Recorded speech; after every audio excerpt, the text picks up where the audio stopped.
Welcome back to my channel. If you like this type of video, don't forget to subscribe, give us a huge thumbs up, press the notification bell and leave a comment. This is the project of today. As usual, if you want to learn a lot more in the world of crochet, I invite you to join Crafty Crocheters, a masterclass where you will learn everything in the world of crochet from absolute beginner to advanced and stitches you have never seen before. More in the description box. Let's get started with today's project, which is the Christmas wreath, however you pronounce it. We're going to start by doing a slip knot, and from there we're going to do a group of chains. The reason why you're going to start with a magic circle is because the circle in the center should be open to give the effect that this wreath or wreath is meant to give you. So you're going to start by doing 10 chains, and then you're going to slip stitch on the first one. And as I say, this is not the normal technique of doing a magic ring. Normally a magic ring, you will do like 2 or 3 chains and then close it so you have a closer circle. In this case, we need something open up. That's why we went up to 10 chains. And then now, after you've done the slip stitch, we're going to do the next row. You're not going to work on those chains. You're going to work on the circle. So you're going to chain 2 and you are going to do 19 US single crochets or UK double crochets. You're going to do them on the circle. As I say, you're not going to do them on the chain stitches you've done. You will have 20 at the end. Why? Because the 2 chains at the very beginning, they count as 1 stitch. And once you're finished, you're going to go to the very beginning. And in the first one, the 2 chains, you're going to do a slip stitch because, as I say, it counts. Now, what do we have to do? Is create the effect of the wreath, the fluffy around. So to do that, we are going to chain 3. Why? Because now we are going to work in the US double crochet or the UK treble crochet. And what we're going to do is this one already counts as a stitch, these 3 chains.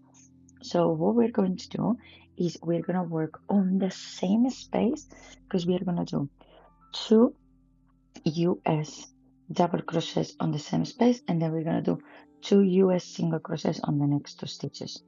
So we're going to yarn over, insert it, pull through 3 loops, yarn over, pass through 2, yarn over, pass through 2. There we go, an increase of US double crochet or UK treble crochet.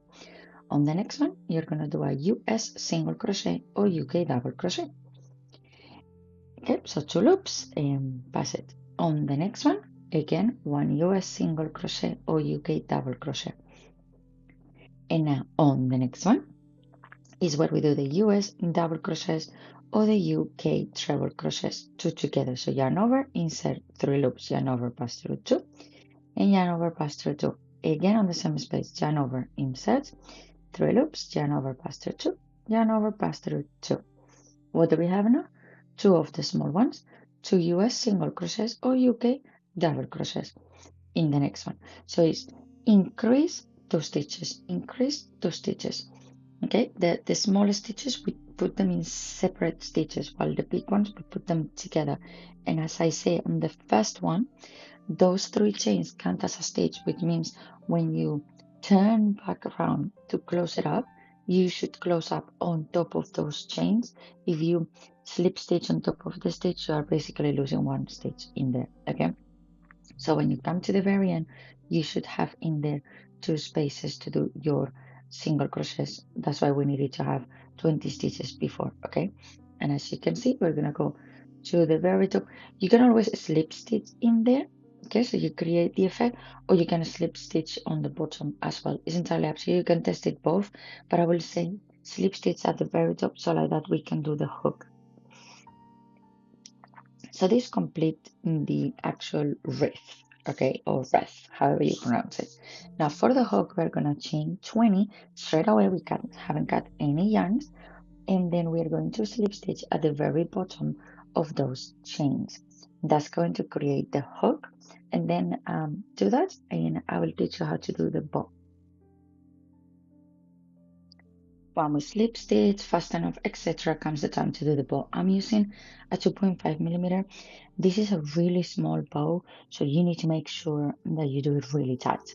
You're gonna leave a little bit of a tail, and when you do the slip knot, because we're gonna use it later on to tie it around the bow and to sew it to the red.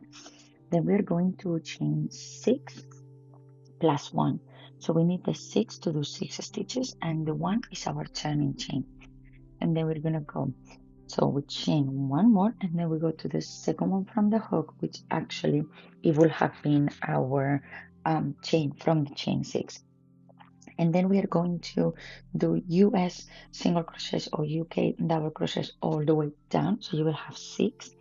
We're gonna repeat this twice. So you're gonna do 2 rows of US single crochets or UK double crochets. Can you do more? Yes, but the wreath is so small that you don't have space for more. Otherwise, it was going to be a massive bow compared with the size of the wreath. If you test it with a wreath and because you use a different yarn than me and hook, and then you think that you can do it bigger, do a couple more of rows. That's not a big deal. We just chain one on the chaining chain, okay?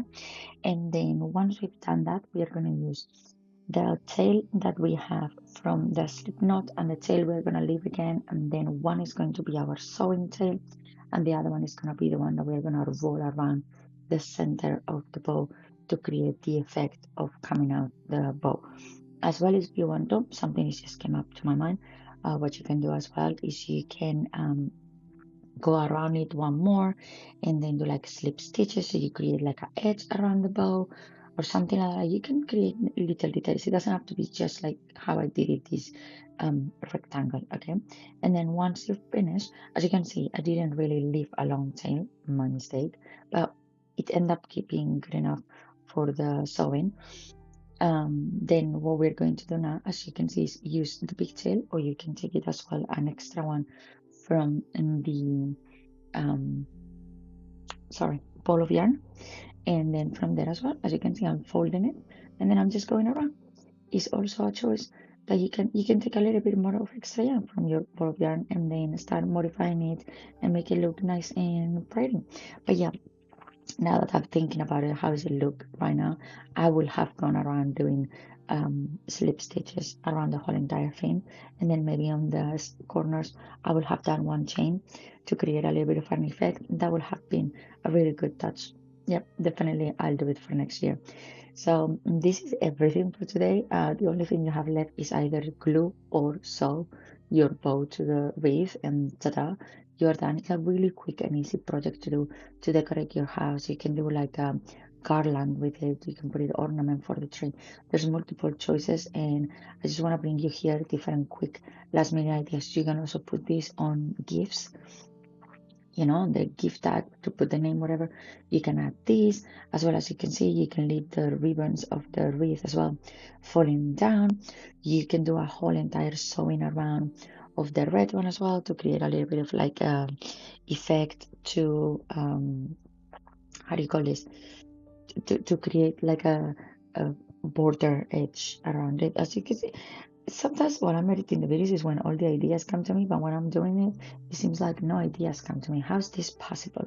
Anyhow, I hope you enjoyed this video, and if you did, don't forget to give us a huge thumbs up. Don't forget to subscribe and press the notification bell. I'm trying to come here every single day all the way up to New Year with a new video, and I have something amazing coming for the new year. So keep an eye, subscribe, don't miss anything, and I see you on the next one.